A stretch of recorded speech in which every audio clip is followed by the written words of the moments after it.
Hi folks, I'm your host Michael Fox. So if you've been following this podcast series and you heard the last episode about the legacy of the 2009 coup in Honduras, you know that former Honduran narco-dictator Juan Orlando Hernández has now been convicted of conspiring to traffic drugs into the United States by a New York court. That happened earlier this month, Friday, March 8th. For this update to episodes 6 and 7 about Honduras, we're going to dive deep into the trial. We'll look at what went down, what it meant, and what it means going forward for Honduras and the region. And most important, what was missing, namely the role of the United States and Canada in propping up Juan Orlando Hernández.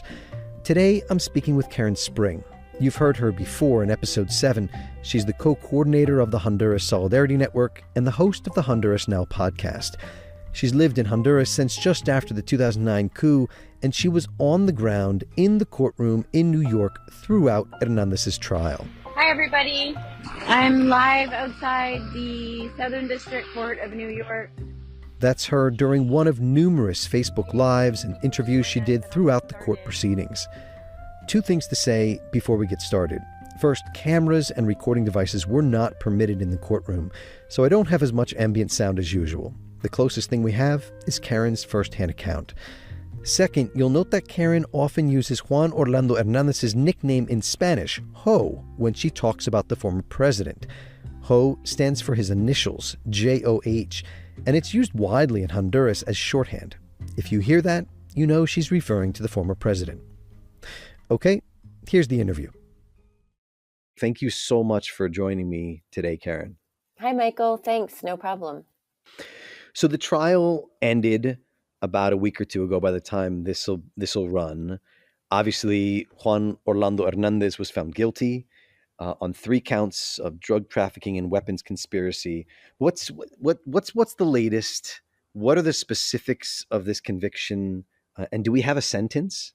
So the specifics of the conviction or the guilty verdict, which was delivered by a jury on March 8th, is that they found Juan Orlando Hernández guilty of conspiring to traffic drugs, cocaine specifically, into the United States, and then also guilty on 2 counts of weapons-related charges, so using machine guns and destructive devices to traffic that cocaine into the United States. The guilty verdict on those 3 counts basically means that Juan Orlando Hernández faces a minimum of 40 years in prison. But if we look at how other drug traffickers, including the brother of Juan Orlando Hernández, Tony Hernández, have been sentenced, Juan Orlando Hernández is most likely to face up to probably life in prison plus 30 years. But we won't know until he's sentenced. Currently, the sentencing date is set for June 26th at 10 o'clock in the morning. But often what we see is that date will continue to be bumped back as the defense attorneys representing Ho will continue to present motions that are related to the trial. So he likely won't be sentenced for, I would say, it's hard to know, but I would say probably another year from now. So we'll know what his sentence we won't know what his sentence will be until then. But I would say life in prison plus 30 years. Wow. Karen, you were there at the courtroom like the entire time. You were there every single day. Talk about the trial. Incredible coverage, by the way, because it wasn't just you were there, but then you were like taking notes and then, sending out your newsletter and talking to so many people. What was it like to be there, and what stood out, important takeaways? So I think, there's so much to say about what went on in the almost 3 weeks that the trial unfolded inside the Southern District Court in New York. I think one of the things about being there in person is that you see the reaction of the people that are participants in the trial. So for one, obviously, one of the things that was probably the most interesting and the most maybe descriptive is actually seeing Juan Orlando Hernández there in the courthouse and seeing all the Hondurans around that live in New York and other parts of the United States fly into New York to see the trial, knowing that it was such a historical moment. I spoke to several Hondurans that flew in from Texas, that came in from DC or Washington, DC area, and so Colorado, so many different areas that, and they just said, we want to be here. We want to see, this former president face justice for once in, the history of Honduras, and especially considering everything that Ho, as people often call him, has done in our country, and all the impacts that his two-term presidency has caused in Honduras. And so many Hondurans talked about how seeing him there in the courtroom was just such an exceptional moment, historical moment for them. And as somebody that was in the courthouse or courtroom on a daily basis, Juan Orlando Hernández, would come into the court every day. He was allowed to wear a suit, and he would sit on between his two defense attorneys. His face, he was, often unshaven, which was something that you never really saw when he was the president of Honduras. His hair is much more gray than it was, when he again was free and when he was leading Honduras as president.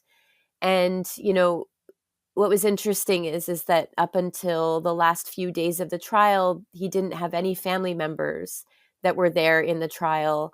Unlike when his brother was on trial in 2019, there was a whole row of family members from Ho's family watching and basically accompanying his brother Tony as he faced the same charges.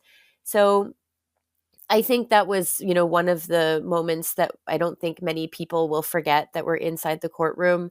But also you could see the reaction of the prosecution, the judge, the jury, the 12-person jury that sort of oversaw the whole trial.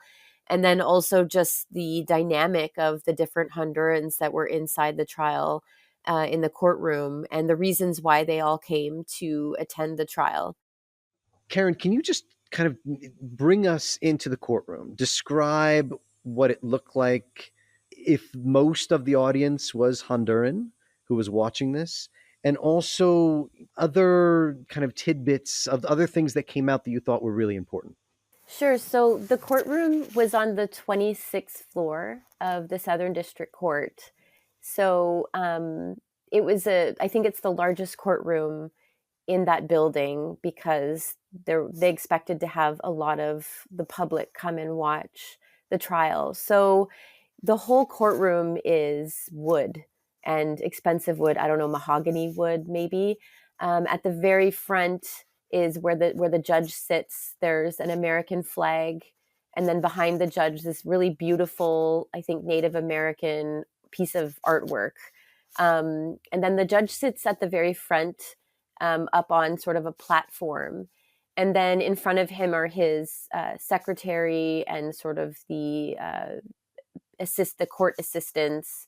And then the prosecution had their table. There was 4 prosecutors, all very young prosecutors, actually, which was surprising to many, but, they did a fantastic job.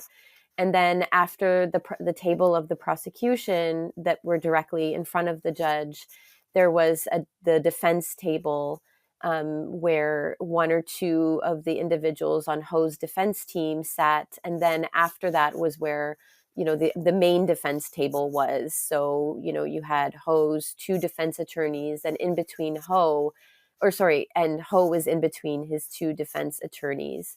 And then directly behind Juan Orlando Hernández were 2 court marshals that were dressed in suits, obviously not to prejudice the jury and to give the impression that Juan Orlando Hernández is a prisoner. And then after those 2 court marshals, you had sort of a wooden barrier, and then the public was where we sat in the back of the courtroom. And the courtroom permitted probably an estimation of about 100 people from the public, completely full. That would have been a really full courtroom if there was 100 people there from the public. And then to the side of the courtroom, basically, if you're sitting in the rows where the public sit in the courtroom to the right, was where the jury sat, closer to the judge, obviously. And there were 12 jurors and 6 alternates. And eventually there was, I think, 3 jurors that dropped out or got sick and that were removed from the jury throughout the process. But that's where they sat. And then there were screens all over the courtroom. So anytime there were exhibits or there were documents that were posted, everyone in the courtroom could see them and sort of participate in the trial. So it was quite an experience being in such a small room. It was a big room, but a small room with just so many participants and just so many interests all in one space. And then I think beyond that, obviously we sat and watched this really comprehensive case that the U.S. prosecutors put together. Obviously, one of the biggest criticisms I have of the trial and sitting in the trial is that the scope of any legal trial in Honduras, particularly related to a former president of a foreign country, one that the United States and Canada supported for so many years, was that the scope of any legal trial is extremely limited. So for me, there was a big elephant in the courtroom the whole time, throughout the whole duration of the trial, as we heard, several, I think up to 10 witnesses by the U.S. prosecutors. And then again, by the defense.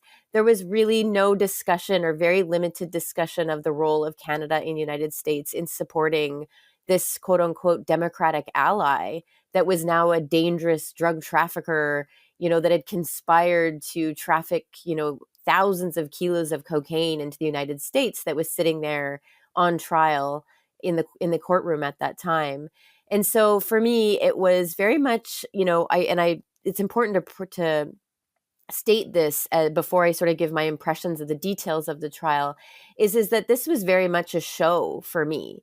It was really sad in some moments because, as much as people want to see justice in Honduras and as much as people want to see Ho face justice, it was a very false sense of justice because Ho has done so much damage over so many years in Honduras. And so has the US and Canada for supporting him for so long. Yeah. And so at times, as the prosecutors were questioning witnesses, they were talking about the years that, how did you not know that, Ho was trafficking drugs? How did you not know that Tony was trafficking drugs in 2013, 2014?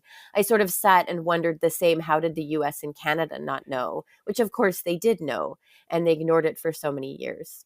That's incredible that the US was actually asking others that same question, as if like with completely kind of ignoring their own role at that exact moment, right? It's just fascinating to me.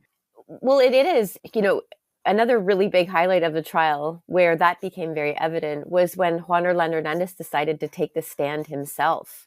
I mean, this is a president that has operated in impunity for so many years. Since the coup, he was president of Congress, and then he took office in 2014. And he was in power for 8 years, and he operated in total impunity, including impunity like in Honduras, but also impunity from his allies. The US and Canada constantly let him do whatever he wanted. And so at one point, the prosecutors got up, Michael, and we're like, said, okay, so you didn't know that your brother, Tony Hernandez, was trafficking drugs in 2013 or 2014, when another cartel came out in the media in Honduras saying that he was involved in drug trafficking. And Juan Orlando Hernández said, no, I didn't know. And so, but as they were drilling him to the degree that he knew his brother was trafficking drugs, dating all the way back to 2013, 2014, I'm like, wouldn't it be so great to turn those same questions on the US prosecutors? What do you mean he didn't know? Well, you're asking these questions, but of course, the US and Canada knew too. And you're expecting him to know as the president. But of course, the US and Canada knew as well. So I think there were so many moments where it was just like, wait a second, let's talk about this. Let's talk about this elephant in the room. But the legal scope of the scope of the trial doesn't permit that. And so that's why we have to have these discussions outside the courtroom. and in the public sphere and in the media, because obviously that trial didn't permit it. Yeah. How much was this for the United States like a get out of jail free card, in a sense that they knew what they had done, they knew how much they had supported this narco dictator, and it's a way of kind of whitewashing their history by showing how altruistic they are of then bringing him to trial. Oh yeah, it was a total. It's and it still is getting out of jail for free card. There's been no accountability for the role that the U.S. and Canada have played in supporting Juan Orlando Hernández. Like, we can now say very clearly that the U.S. and Canada allied with a massive drug trafficker, dangerous drug trafficker, violent drug trafficker over 8 years of his presidency, and they were arming him and training military and police that were helping him with drug shipments, like, for 8 years. So they were aiding and abetting Juan Orlando Hernandez for 8 years, if not more, in total impunity. And so they're absolutely getting away with it, and not even getting away with it. It's even actually worse than that. It's that they're getting away with it, but they're also coming out as, these heroes of now holding this massive violent drug trafficker accountable and putting him in prison for the rest of his life, and they're coming out saying, look what we did. We stopped this violent drug trafficker and we've achieved justice for Honduras. When, they're, and that's just a complete lie, to the degree that, there has been no accountability for the U.S. role, and the damages that Juan Orlando Hernández has done continue in Honduras, as do the damages that the U.S. and Canada have caused in Honduras as well. Karen, can you just talk like a little bit of history and context? How important was the U.S. for Juan Orlando Hernandez, his government, throughout the time that he was in power? So I remember in 2013 when Juan Orlando Hernandez ran for the first time for president, he, quote unquote, won the elections. In this current trial, it came out that a lot of drug money went into basically buying his victory to become president of Honduras, which he took office in 2014 for the first time as president. And when he took office, he presented himself as this great champion of this warrior who is going to fight against, the war on drugs, or he was going to sort of lead the war on drugs in Honduras, and he was going to ally with the United States to stop drugs, to crack down on organized crime, and to basically stop migration to the United States and Mexico border. And so there were so many operations that Juan Orlando Hernández did together with the U.S. and Canada, military forces that came into Honduras to basically fight the so-called war on drugs and to crack down on organized crime. And we're talking special police, we're talking about the Green Berets, special forces, FBI, the SWAT teams, JTF Bravo, which is a military force based in Pomarola Air Base in Honduras, and even the Canadian military, DEA operations. They all partnered with Juan Orlando Hernández to sort of crack down on drug trafficking. And so all of that sort of facade that Juan Orlando Hernández used to give the impression that he was cracking down on organized crime, was basically promoted and encouraged by the US and Canada because of all of this military training and these high-level meetings with US officials and Canadian officials to promote Juan Orlando Hernández as this guy that was tough on crime, this president that was tough on crime. And so, as the US prosecutors say that image that Juan Orlando Hernández promoted along with the US and Canada was fundamental to his conspiracy to traffic drugs. So without the US's backing and sort of this helping build this facade, he might not have been able to traffic as much of the drugs that he did, because he used that to shield what he was actually doing behind closed doors. and that was trafficking thousands of kilos of cocaine into the United States. But not only that, I mean, the fundamental role that the U.S. and Canada played in backing him, goes. I mentioned the 2013 elections, but also the 2017 elections. So Juan Orlando Hernández ran for an illegal second term. He carried out a judicial coup. He took out magistrates from the Supreme Court that were no longer ruling in his favor, and then he ran for a second term in office. And at that moment, the U.S. they already knew that he was trafficking drugs, or that he was involved, or at least his brother was involved in trafficking drugs. So in 2016, a scandal broke in Honduras where Tony Hernandez, his brother, was caught. One of his helicopters was confiscated in a remote region of Honduras, and it was known to be carrying drugs. But even before that, in 2013, the DEA already had cooperating witnesses that were saying that Tony Hernandez and Juan Orlando Hernández were involved in drug trafficking. So fast forward to 2017, you already had the groundwork for the DEA and other agencies in the U.S. knowing that, his brother at a minimum was involved in drug trafficking.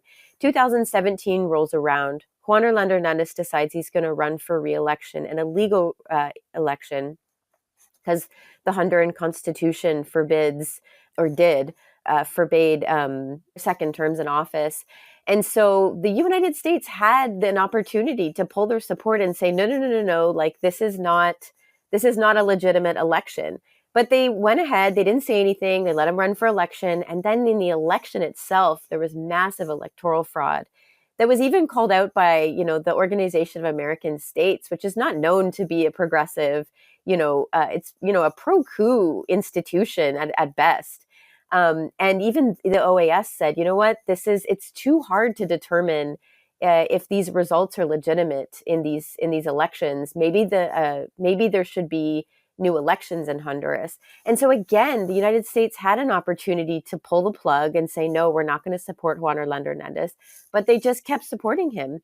And they basically certified the electoral results in December of 2017. And they allowed him to continue in office. And by allowing him to continue in office, and when I say allow, I mean, I think it's really clear in Honduras, the power of the U.S. Embassy in Honduras is just unprecedented. People know that, how things are going to sway in Honduras are really often depends on whether the U.S. Embassy is going to support it or not.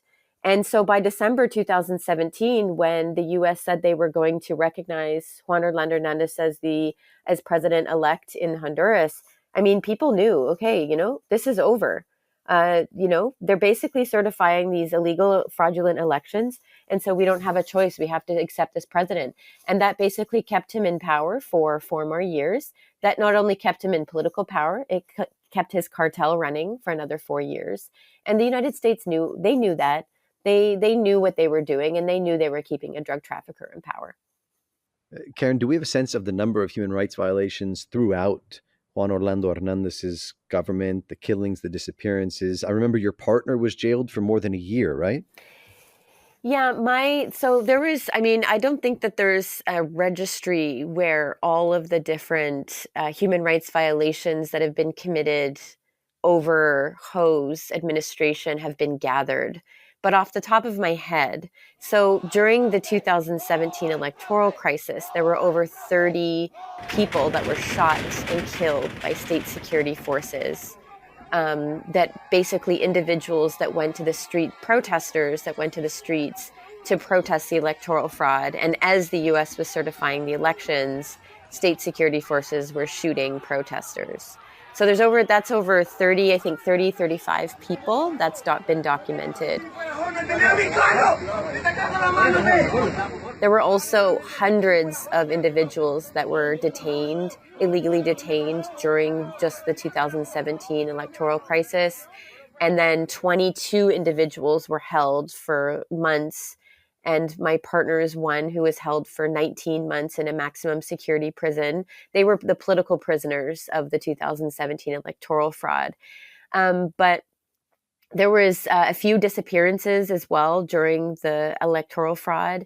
And then more broadly, if you look at, you'd have to look at the numbers, but in the Aguan Valley region alone, I think from 2013 or 2014 and on to the end of Ho's term in office, or second term in office, there were, I think, over 100 campesinos or small farmers that were murdered in the Aguan Valley.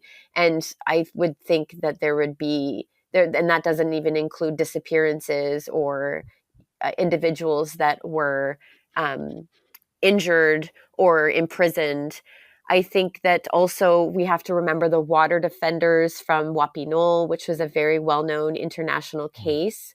There were several, I think 7 Wapinol water defenders. I might be getting that number wrong, but they were imprisoned for over 2 years on trumped-up charges by an ally of Juan Orlando Hernández. And then there was, so many well-known the well-known environmentalist, indigenous activist Berta Cáceres was killed in 2016. And then there's just countless women and individuals from the LGBT community that were murdered, lawyers, journalists, and some of the journalists and some of the individuals that were killed came out in the trial, that drug traffickers had admitted to being involved basically in their murders. But I think, if you want to put that more into a broader context too, I mean, Ho had this whole facade that he was cracking down. He was making Honduras a safer place.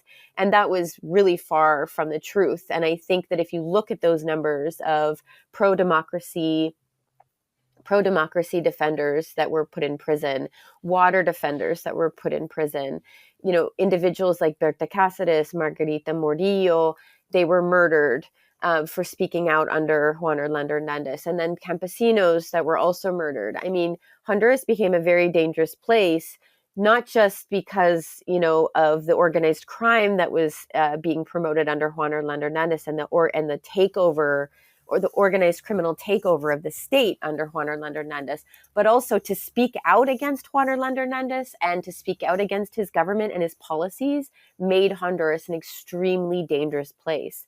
So, I think as there's a registry of the different murders that have taken place that are linked to individuals that were involved in, defense of water, defense of democracy, you have to look also at like the homicide rate in general and the facade that Ho promoted, saying that he was making Honduras a safer place, but really it was very dangerous because organized crime was operating in total impunity. Yeah, yeah.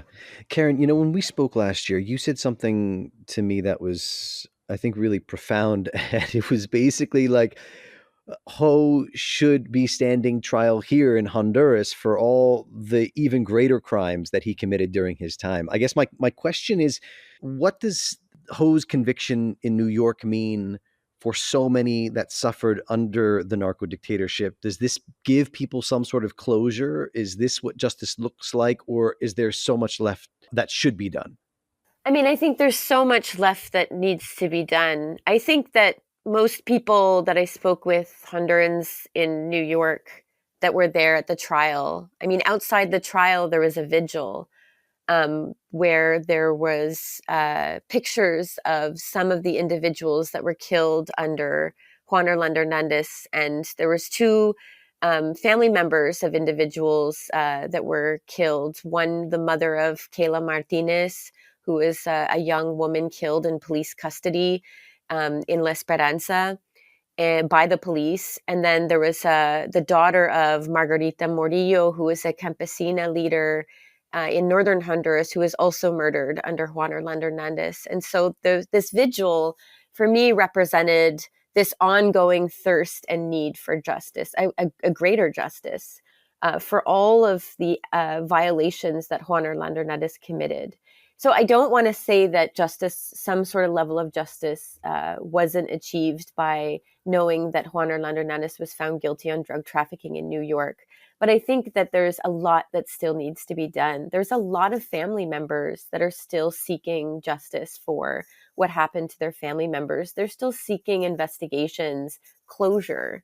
Kayla Martinez, there's nobody in prison for for her murder.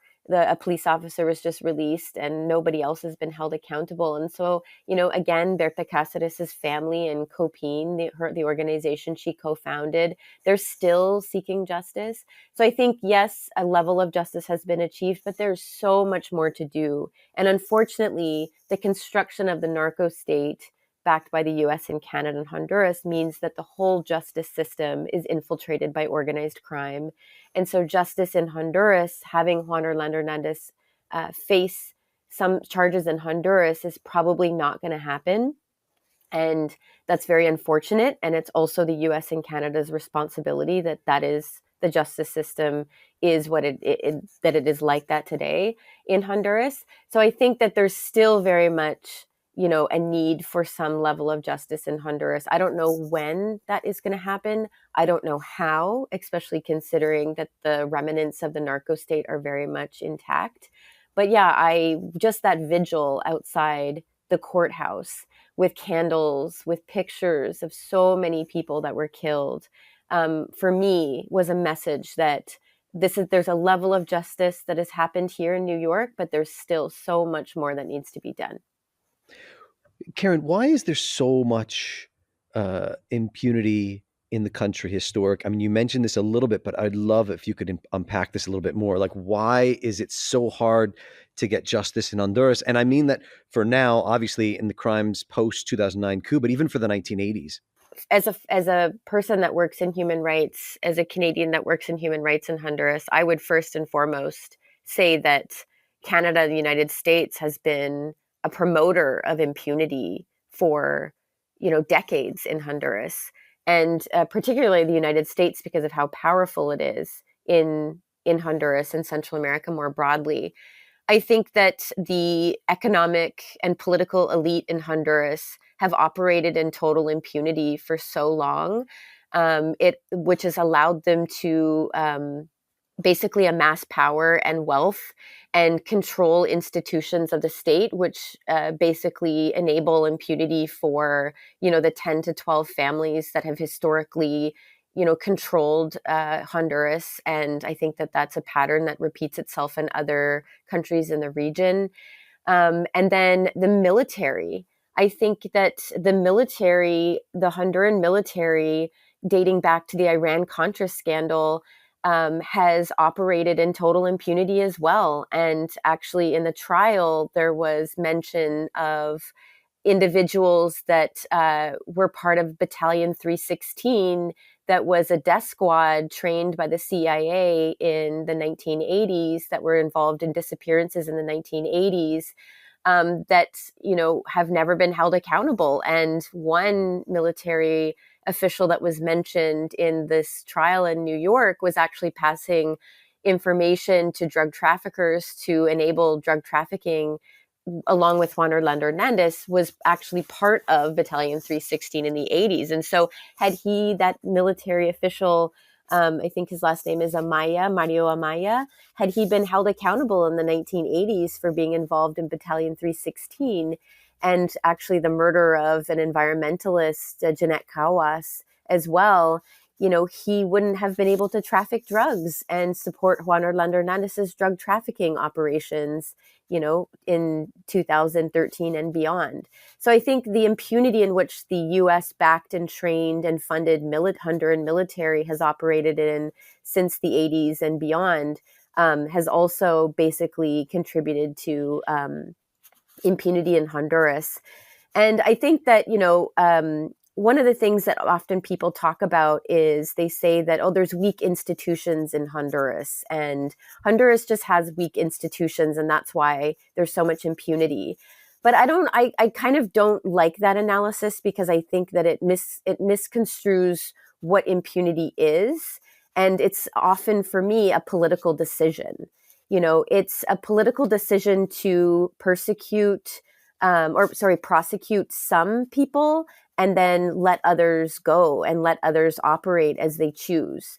And so for me, as a human rights defender that's worked in Honduras for so many years, when the state wants to crack down on peasant farmers or small farmers, when they want to criminalize individuals like Berta Cáceres, when they want to throw pro-democracy protesters like my partner in prison for protesting electoral fraud, they put all of the resources of the state behind that prosecution and criminalization, and they ensure that those people are silenced or face the full brunt of the justice system in Honduras. And so for me, I don't think that weak institutions is necessarily the reason that impunity has been promoted and basically flourished since the 1980s and beyond.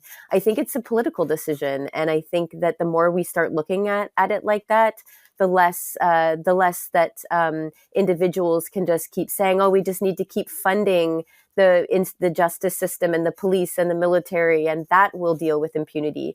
No, these are political decisions, and it's political decisions that have led to the ongoing impunity in Honduras, and I would probably say in Central America as well.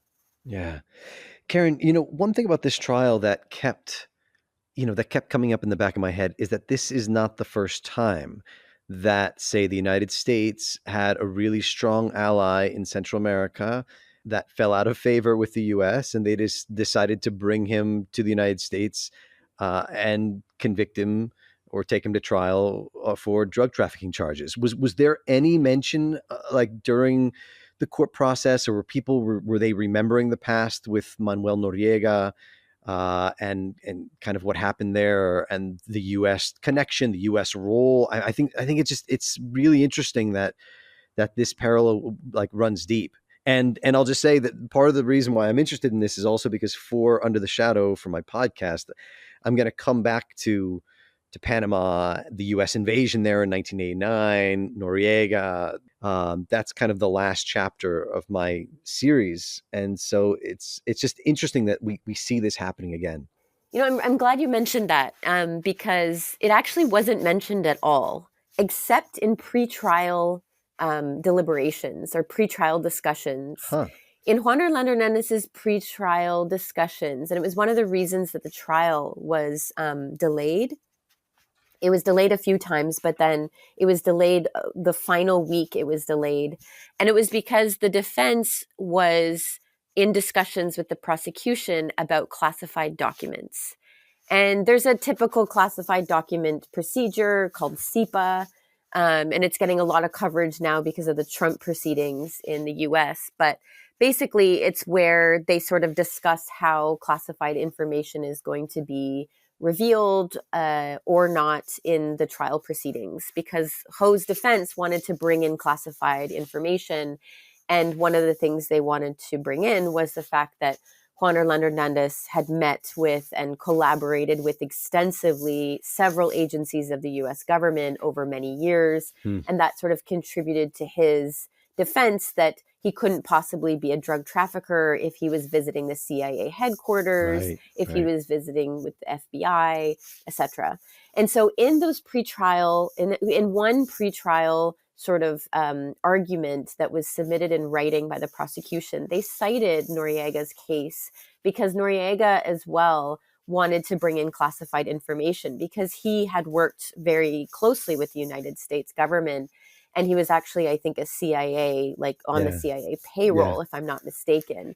And so they referred to Noriega's case. And it was interesting because it was a heavily redacted document itself, but they were citing Noriega's case. And so for me, that was sort of like, oh, look at this, this is, this is one of the second time that, a Central American, president is being held accountable in the US for crimes that, drug trafficking crimes or organized crime.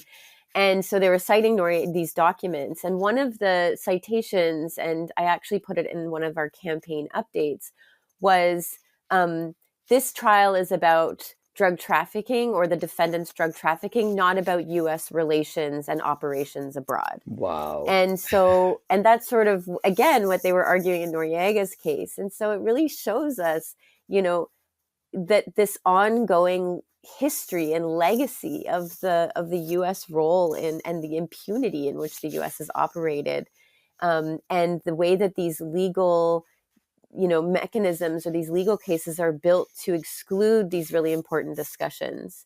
And so that information, a lot of the information, classified information that the defense, Ho's defense might have used, was blocked from being used.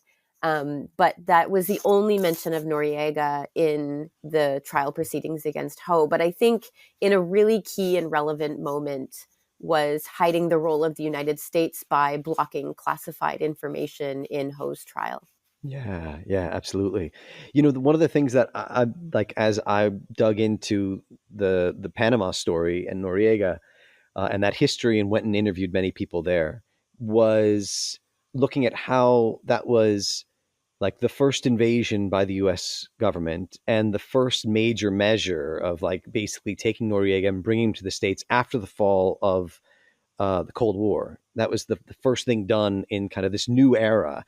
And it was setting kind of the US up on this international scene as, the war on drugs will be the next battlefront, right? And it's a way that the US can then frame its work abroad, and its interventions abroad, not within the Cold War or within fighting communism, but now within fighting drugs, which is of course much more elusive, and they're able to do so many things. We've seen that with Plan Colombia and everything up, all up and down the hemisphere.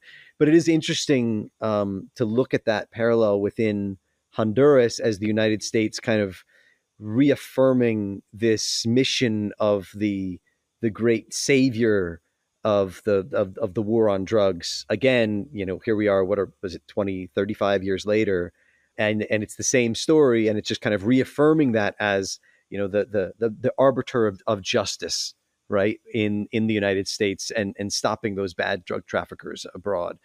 It's an interesting kind of historic moment to think about that within that context. Yeah, I think, and it also shows that there's been no lessons learned either.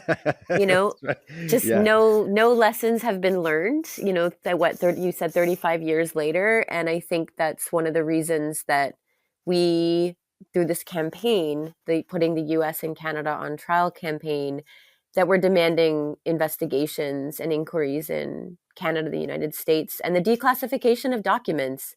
These are not new requests. These are requests that have been made by other Latin American countries or people in other Latin American countries, but it's just no lessons learned 35 years later. And it's just, again, it's an uphill battle, but I think it's important that someone point that out, and we keep pointing that out. Karen, thank you so much for all of your work. Thank you so much for this interview. Is there anything else that you think is important to add? Yeah, so I think that, there was a lot of witnesses. I mentioned that I think that one of the main things is that Juan Orlando Hernández decided to take the stand. And that is a very unusual occurrence in a trial, especially when the burden of proof is on the prosecution and the defense actually doesn't even have to present any evidence. They just have to, be there and listen to the prosecution present whatever evidence they have. And the burden is totally on the government to show that Ho is guilty. So it was very surprising when Juan Orlando Hernández took the stand. But again, I think it's the psychology of impunity that and his arrogance that led him to take the stand and give the impression or that, he actually thought that he could trick the jury into believing him. And it became very obvious. For me, Juan Orlando Hernández, lost his case as soon as he took the stand because he couldn't answer many questions that the prosecution asked of him.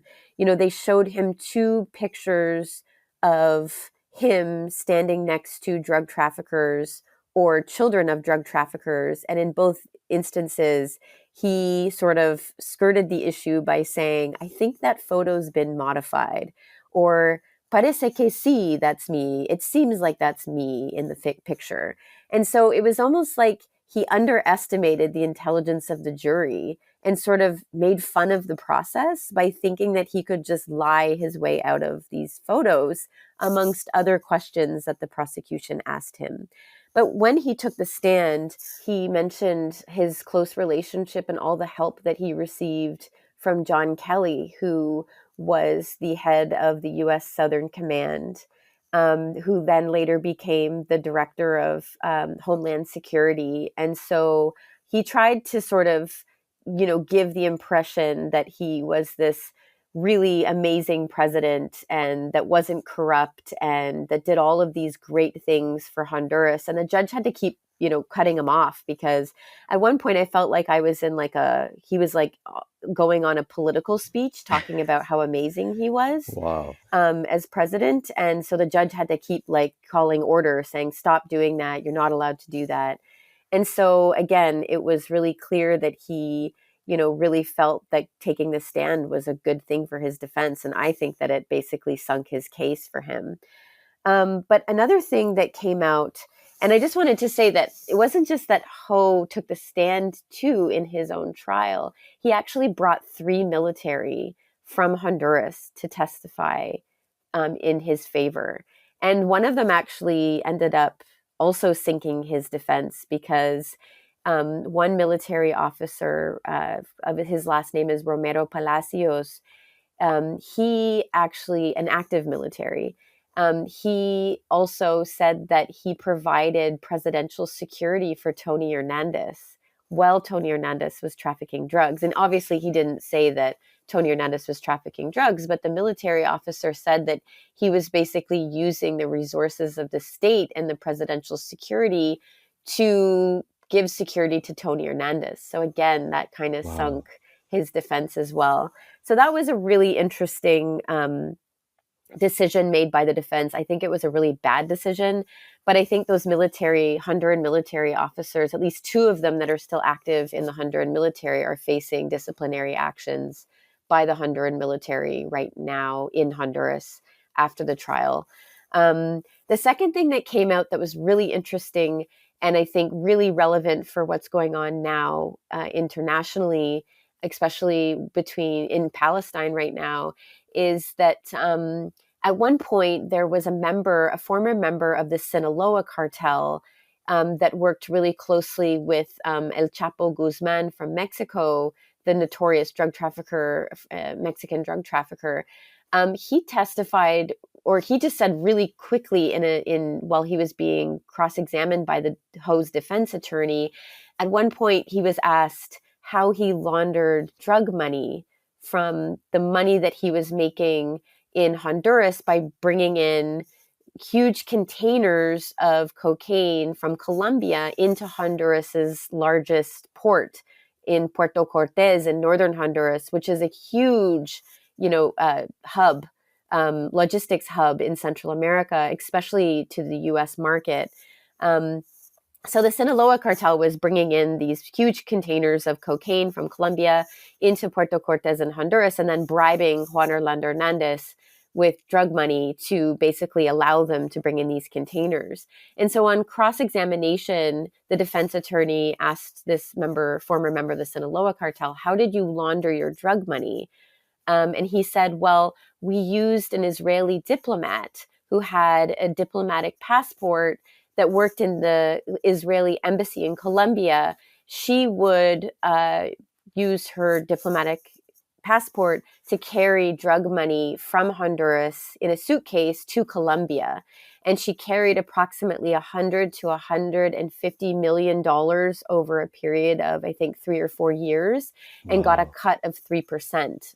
For her work in laundering that drug money. So that was really quite a little tiny tidbit of information that came out unexpectedly in the trial that is obviously very interesting. And there should be follow-up in Colombia related to who that diplomat is and to what extent it has to link with the broader Israeli diplomatic staff and Israeli government in that drug money laundering scheme with the Sinaloa cartel. So that was really interesting. Another thing that came out that I think is really important, especially for the ways that violence is depicted in the media in the US, violence in Honduras, is that it came out and very detailed that Juan Orlando Hernández worked alongside and in conjunction with the MS-13, which is the largest street gang, one of the largest street gangs in Central America. It operates in Guatemala and El Salvador and in Honduras. And that was really important for me because often when the media in the United States and Canada talk about why people are fleeing Honduras, they talk about these street gangs that are obviously dangerous, that are obviously doing very, committing very violent acts, but they're working hand in hand with Juan Orlando Hernandez. And there was audio that was released in his trial, in Ho's trial, I think dating back to 2015, where the leader of the MS-13 is describing these really high-level government operations, drug operations, going all the way up to Juan Orlando Hernandez.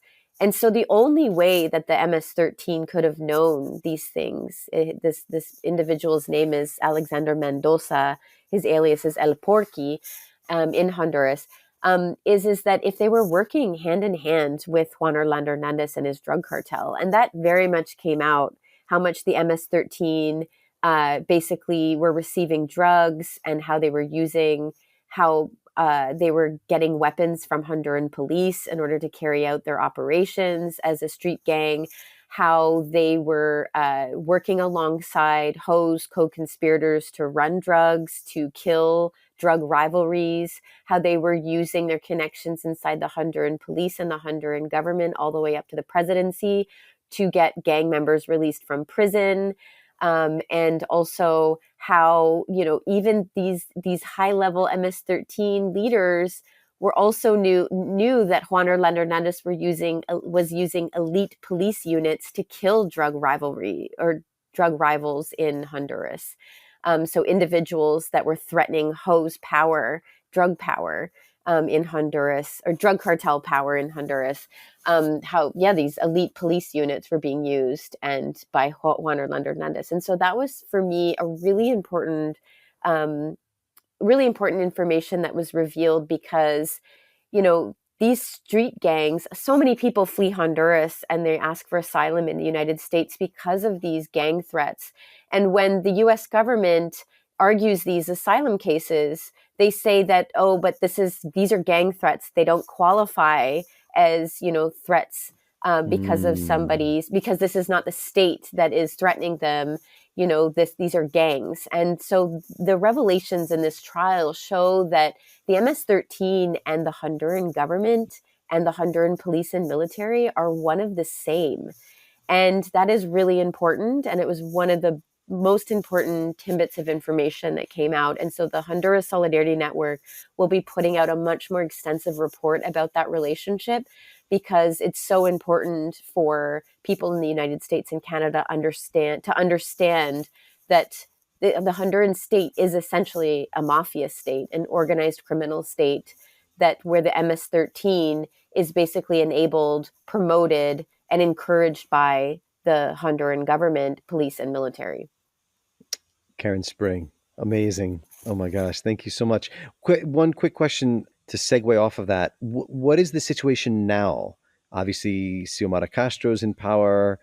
How has that changed everything, and how has kind of her battle against criminal gangs worked? So I think there's just two things I want to mention about that. First one is in the immediate aftermath of this trial, Juan Orlando Hernandez's spouse has now announced that she will run for president in the next elections. Ana Garcia is now on the campaign trail, and she's rallying support of the National Party, which was Ho's party and the party that's been in power in Honduras since the 2009 coup. And so there's this big campaign in Honduras to say that Ho's conviction is unjust, the trial was unjust, and that he's innocent. And one of the things that Juan Orlando Hernandez said as he was exiting the courtroom after he was found guilty is he said, "Tell the world that I'm innocent." And so there are still very, very powerful organized criminal interests in Honduras that are promoting that narrative, that this is a wrongful conviction, that Ho is innocent, and it is untrue that he was involved in the creation of a narco state in Honduras. And so the denial of that narco state and Ho's guilty and the guilty verdict against Ho is very much telling of my second point, which is the uphill battle that the president of Xiomara Castro faces in basically eliminating in these structures of the narco state that Ho has left very much intact, and that are very much intact inside the judicial system, the police, and the military. And not only that they're still organized, these institutions are still very much infiltrated by organized crime, but also the battle to basically clean up these institutions is really difficult. And it's been very difficult in the now 2+ years that Xiomara Castro has been in power. And as she's trying to confront and face and sort of clean up these institutions, which is a very difficult, if not impossible task. I mean, with the levels of impunity in Honduras continue to be the same. How do you pick up the pieces of this narco state that is intact? How do you address them? It's really, how do you address the narco state? It's so complex and so difficult. But not only that, the National Party gets even though it's totally infiltrated by organized crime, some argue that it's an organized criminal organization, receives so much support from the United States government still. And so how does Xiomara Castro, move forward, propose progressive reforms in Honduras that try to address migration, which they have tried to do, and they constantly are getting kickback, or they're getting opposition. There's so much opposition from the oligarchs, the economic and political elite, the U.S. government, and then this narco state that continues intact, that doesn't want the status quo to change in Honduras. So it's very challenging. Again, this is why I sort of say, just a little bit of justice has been served in Honduras, but there's still so much more that needs to be done. And I think that work will continue in Honduras, and the situation's very challenging. And I think, again, that's why our campaign calls for investigations in the United States into the role of the U.S., because, until we confront how we played a huge role, Canada and the United States played a huge role in creating the narco state, I don't think we're going to we can't create any breathing room for Hondurans to actually address the narco state in Honduras and to make the changes that they need to then seek the level of justice that still is lacking in Honduras. Karen, wonderful. Thank you so much. This has been so good. I really appreciate all your insight and just everything. It's fantastic. Thank you very much, Michael, for having me. And that is all for this update to our coverage on Honduras. Next time, I'll bring you episode 8, where we dive into the crazy world of the 1850s and walk in the footsteps of U.S. filibuster William Walker as he takes over Nicaragua and tries to grab the rest of Central America, too. That is next on Under the Shadow. As always, if you like what you hear, please check out my Patreon page, patreon.com/MFOX. There you can also support my work, become a monthly sustainer, or sign up to stay abreast of all the latest on this podcast and my other reporting across Latin America. The theme music is by my band Monte Perdido. We have a new album coming out. Once it's available, you can find the link in the show notes. Under the Shadow is a co-production in partnership with The Real News and NACLA. This is Michael Fox. Many thanks. See you next time.